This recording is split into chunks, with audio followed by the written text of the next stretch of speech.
እሺ ምንድነው ያመመሽ? እኔ እኮ አሞኝ አይደለም የመጣሁት። እኔን ለማየት ነው የመጣሽው? እዚህ ቁጭ ብዬ ስታየኝ የ6 ኪሎ አንበሳ መሰልኩሽ? እንዴ አንበሳ 6 ኪሎ ብቻ ነው እንደሚመዝነው? እኔ እኮ በጣም ትልቅዬ ነው የሚመስለኝ። አሁን መቀባጠርሽን ተይና የመጣሽበትን ጉዳይ ንገሪኝ። የኔ ችግር ለየት ያለ ነው። ይኸውልሽ እኔ እኮ እዚህ የባህል ሐኪም ቤት ከፍቼ ቁጭ አልኩት የሰውን ችግር ላዳምጥ አይደለም፣ የታመመ ሰው ላክም ነው። እኔም እኮ ታዲያ ልታከም ነው የመጣሁት። ምን ትላለች እቺ? አሁን አላመመኝም አላልሽኝም እንዴ? ይኸውልህ የኔ ህመም ፍቅር ነው። ማን ነው ፍቅር? ፍቅር ነው ሰው ማፍቀር። እና ታዲያ እሱ ምን ሆነ? በቃ ያየሁትን ወንድ ሁሉ እያፈቀርኩ ተቸግሬያለሁ። ዘልዛላ ነሻ?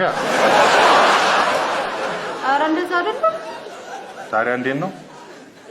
በቃ ወንድ ልጅ ከጨበጠኝ በዛው ነው ልቤን ይዞት የሚሄደው። አንቺ እንደ ሞባይል ልብሽን በእጅሽ አንጠልጥለሽ ነው እንደምትዞር?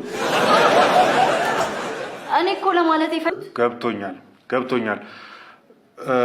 ቋሚ ፍቅረኛ አለሽ? አዎ። ታፈቅሪያለሽ? አዎ በጣም። እሱንም ጓደኞቹንም በጣም ነው የማፈቅራቸው። ጓደኞቹንም? ምን ላድርግ ታዲያ? ሁሉም ጨብጠውኛል። እባክዎትን እንደው ከዚህ ስቃይ ይገላግሉኝ። እሺ ይኸውልሽ ስሚኝ በደንብ። ጠዋት በሌሊት ትነሺና ባዶ ሆድሽን 5 ስኒ ወፍራም ቡና ከ10 ብር ዝንጅብል ጋር ትወስጃለሽ። ከዛ የአጠፋሪስ ቅጠል በብብትሽ ትይዚና ግራር ዛፍ ላይ ትወጫለሽ። እየሰማሽኝ ነው? አዎ። ይሄንን ለ1 ሳምንት አድርገሽ ካልተሻለሽ የራስሽ ጉዳይ። ቆይ 5 ስኒ ቡና ስጠጣ ልቤና ያፈነደው እኮ ለዛ ብዬ እኮ ነው ያዘዝኩልሽ። ልቤ እንዲፈነዳ? የጨበጠኝ ሁሉ ልቤን ይዞ እየሄደ ተቸገርኩ አላልሽኝም እኮ? ልብሽን ጧ አርገን እናፈነዳውና ባዶ ደረት እናደርግሻለን። የሚጨብጥሽም የሚወስደው ነገር የለም። አንቺም ተገላግልሽ። እውነትዎትን ነው። ከዚህ የተሻለ መፍትሄ የለውም።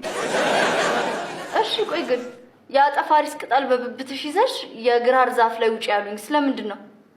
እሱ ልብሽ ሲፈነዳ ጎረቤት እንዳይረብሽ ነው። ድምፁን ለማፈን ሳይለንሰር ነው የሚሉት።